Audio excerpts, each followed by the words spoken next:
Yan guys, isang magandang gabi na naman po muli sa inyong lahat. Nandito po tayo sa bagong tarian ng Cabuyao Coliseum. Ayun na.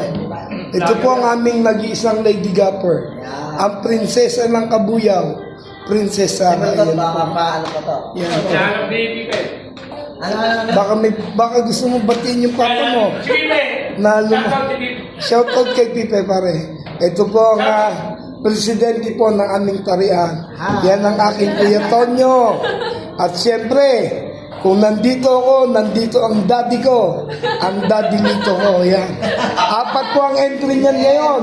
Aabangan ko lang mag-champion ng daddy ko para ma-post ko sa YouTube account ko. Yan. Siyempre, ito po yung aming gwapong-gwapo at pinakabatang mananare, Boss Noni. Ayan po.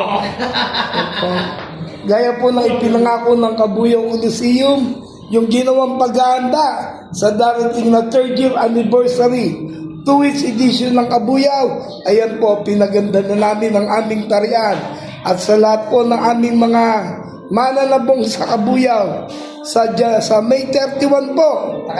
Kung kayo'y papalarin, paparito ka ng naka-tricycle, pag uwi mo, malamang-lamang, pwedeng mangyari, may bagong Hilux ka na. Yun po, naka-display po sa labas. May bagong Hilux ka na, may pangpultang ka pa. So ayan po, abangan nyo. Sa May 31, 3rd year anniversary, 2th edition. Kuya Lito, dati ko, may babatiin ka? Yan po, sige po. Hanggang dito na lang po muna tayo. Yan po, oh. Abangan nyo po ang paglalagay ng monitor dyan. Para yung mga mananare, kahit nasa loob ng tarian, napapanood yung palo ng mga manok. Ayaw nang palabasin yung aming presidente. Lalagyan po dyan ng 63 inches TV para lahat po ng tinarian yung manok. Mapapanood nyo kung paano pumalo. Abangan nyo po yan. Siguro hopefully bago mag-anniversary. Bukas na, kakabit na sa akin. Ayun na ba? Baka bukas nandito na yung TV natin. Kakabit lang ayan, no? 63 inches, dyan po ipipesto. Yan po.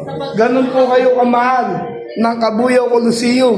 Sa aming 3rd year anniversary, pupunta ka naka-tricycle, posibleng pag-uwi mo, may bagong Hilux ka na, may pangpultang ka pa. Saan ka pa? So, ayun, shoutout kay Pipe. Isa lang, princess. Shoutout po kay Pipe. Shoutout kay Pipe. Hi, Pipe. So, sige po, mga ka-senyores, hanggang dito na lamang po.